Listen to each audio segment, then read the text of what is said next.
The alarm never really woke him up. He was already awake, staring at the ceiling while the city outside slowly came to life. The room was quiet, but his mind wasn't. Thoughts raced in circles, unfinished tasks, unpaid bills, conversations he replayed again and again, wondering what he should have said differently. At 27, he felt older than his years, not because of experience, but because of exhaustion. Every day felt like a repetition of the last, as if time itself had stalled while the world moved on without him. He moved through the morning on autopilot. The same worn shoes, the same crowded bus, the same faces that never looked up. Everyone seemed to be going somewhere important, while he felt like he was just moving to avoid standing still. His job paid just enough to survive, but not enough to dream. When people asked how he was doing, he smiled and said, "Fine," because explaining the truth felt harder than carrying it alone. What hurt the most wasn't failure. It was potential. Deep down,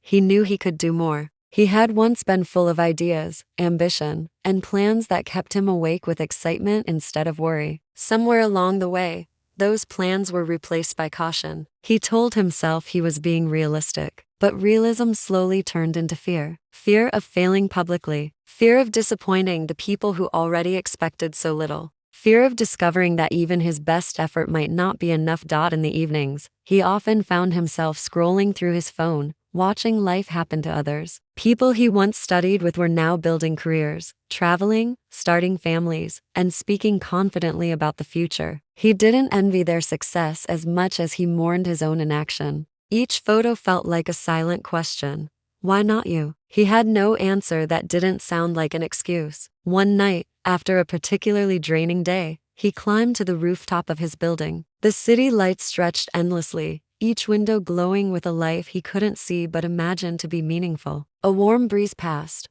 but it didn't ease the heaviness in his chest. He thought about how long he had been waiting for confidence, for clarity, for the perfect moment. Waiting had become his comfort zone, even though it was slowly suffocating him. He realized then that staying where he was didn't feel safe anymore. It felt expensive. Every day he avoided change, he paid with regret. Every time he chose silence over speaking up, he lost a little more belief in himself. The cost wasn't visible on a bank statement, but it showed in his posture, his energy, and the way he avoided mirrors for too long. For the first time in years, he allowed himself to be honest. Not hopeful, not positive, just honest. He admitted that no one had forced this life on him. Circumstances were real, but his response to them was his own. That truth was uncomfortable, almost cruel, but it was also strangely freeing. If his choices had brought him here, then different choices could take him somewhere else. As the city hummed below, he felt something shift, not motivation, not confidence, but awareness. He saw his life clearly, without excuses or self-pity.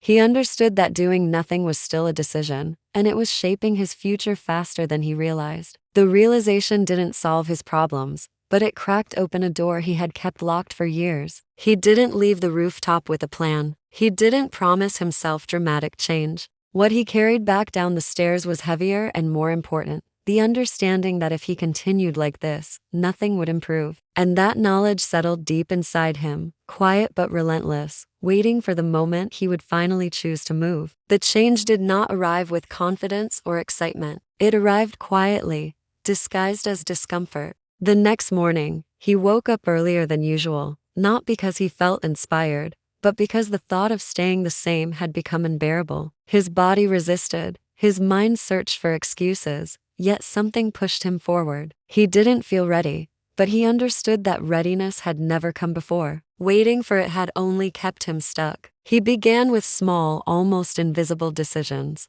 He stopped reaching for his phone the moment he woke up. He used that time to sit with his thoughts, no matter how uncomfortable they felt. He wrote down what scared him and what he wanted, even when the words looked foolish on paper. Seeing his fears written out made them less powerful. They were still there, but they no longer controlled him in silence. Responsibility became his new, uncomfortable companion. Instead of blaming his job, his past, or the lack of opportunities, he started asking himself what he could do with what he had. The answers weren't impressive. Learn one skill, improve one habit, apply once more, even after rejection. These actions felt too small to matter, but he committed to them anyway. He learned that consistency didn't demand motivation. It demanded obedience to a decision he had already made. The days grew heavier before they grew better. Waking up early felt like punishment. Studying after work drained whatever energy he had left. Some nights he questioned the point of it all, staring at the same ceiling that once held his anxiety, now holding his doubt. Progress was slow enough to feel non-existent. No one praised his effort. No one noticed his discipline. To the outside world,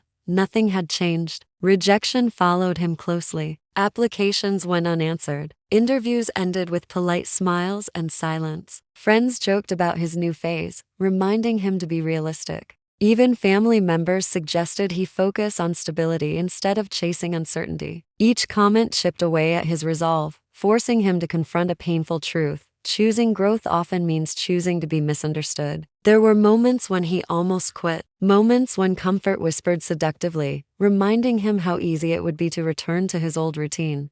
In those moments, he remembered the rooftop, the weight in his chest, the realization that inaction had a cost. That memory became his anchor. He wasn't driven by hope of success. He was driven by fear of regret. Slowly, something unexpected happened. His mind began to change before his circumstances did. He became more aware of how he spent his time, how he spoke to himself, and how often he underestimated his own ability to adapt. He stopped demanding perfection and started valuing effort. Mistakes no longer felt like proof of failure. They felt like evidence of movement. Discipline reshaped his identity quietly. Doing what he promised himself, even on bad days, built a trust he had never had before. That trust didn't make life easier, but it made him stronger. He noticed he complained less and listened more. He asked better questions. He accepted that growth. The first sign that things had truly changed was not success, but calm. He noticed it in moments that once overwhelmed him: difficult conversations, unexpected problems, quiet nights alone. The chaos that used to live in his chest no longer controlled his reactions. He still felt fear and uncertainty, but they no longer decided his actions. He had learned to move forward even when doubt sat beside him. Time passed, not in dramatic leaps, but in steady layers of effort.